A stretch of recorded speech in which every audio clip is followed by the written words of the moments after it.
সম্পর্কে জানবো। ভার্ব এর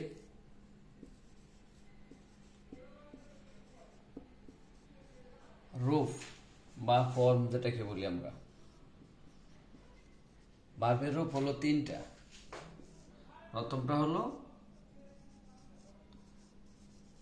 প্রেজেন্ট ফর্ম, যেটাকে আমরা সংক্ষেপে বলি ভার্ব 1। দ্বিতীয়টা হলো পাস্ট টেন্স, যেটাকে ভার্ব 2 বলা হয়। আর তৃতীয়টা হলো পাস্ট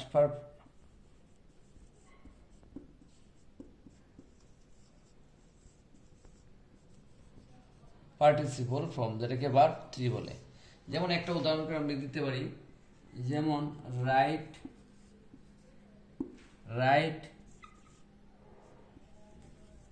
রোট এবং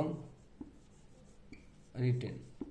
ধন্যবাদ সবাইকে। এই ভার্বের তিনটা রূপ যে জানবো সে টেন্স, ভয়েস চেঞ্জ, অন্যান্য গ্রামার আইটেম অনায়াসে করতে পারবে। অবশ্যই ভার্বের তিনটা রূপ জানতে হবে।